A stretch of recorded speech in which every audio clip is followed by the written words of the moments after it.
On the 3rd of December, Pakistan launched multiple unprovoked attacks on Indian airfields. Admiral S.N. Nanda, the then Chief of Naval Staff, issued this military order. Pakistan has committed an unprovoked aggression against us, and our defense forces have been ordered to meet this challenge with full courage and determination. My objective is to search and destroy Pakistani warships, and along with sister services, to inflict maximum damage on the enemy war machines. No sacrifice should be too much for us. Let us write a new chapter in the history of our services.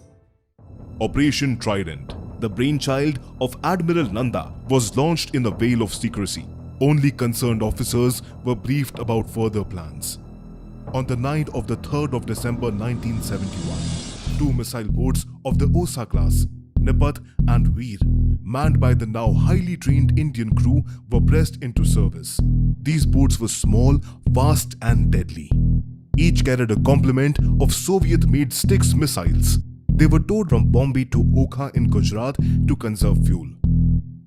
Cloaked in silence and secrecy, they rendezvoused with Nirghat, which was already lying in wait at Okha. It was now the 4th of December, and at 2200 hours that these three boats, flanked by two corvettes, headed northwest in an arrowhead formation, with K-25 being in the lead. The boats followed each other in absolute silence, with their only markers being the wakes left behind by one another. Operation Trident was thus executed. Absolute radio silence was observed. If anything was to be communicated, it was done in Russian, a language alien to the enemy. About 30 nautical miles from Karachi, Nirghat spotted a huge blip on her radar, approaching at about 20 knots. This had to be an enemy ship. Now breaking formation and radio silence, Nirghat's commanding officer, Lieutenant Commander Sharma, was given permission to neutralize this threat. With the target locked, Nirghat fired her very first missile at the threat.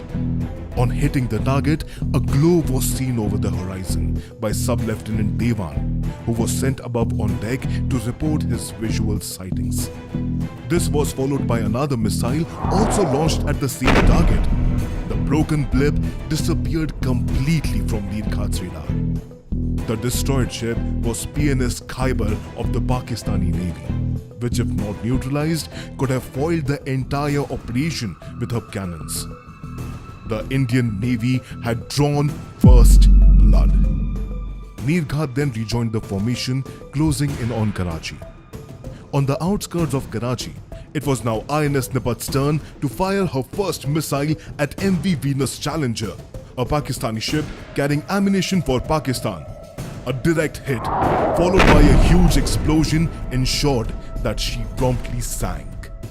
This was followed by a second missile which scored a direct hit on PNS Shah Jahan, which left her in flames. Veer then fired her missile at PNS Muhafiz, a Pakistani minesweeper. In the meanwhile, Nipat advanced towards Karachi and fired on the Kiamari oil terminals, which had a crippling effect. The killer boats were instructed to return and did so unscathed. This was considered the most audacious attack unparalleled in any modern naval history. On the way back, the crew heard three code words. It indicated that Karachi was ablaze. At high speeds, the missile boats returned without a scratch. Operation Trident was more than an absolute success. It was Indian Navy's finest hour, and to honor that, the 4th of December has ever since been celebrated as Navy Day.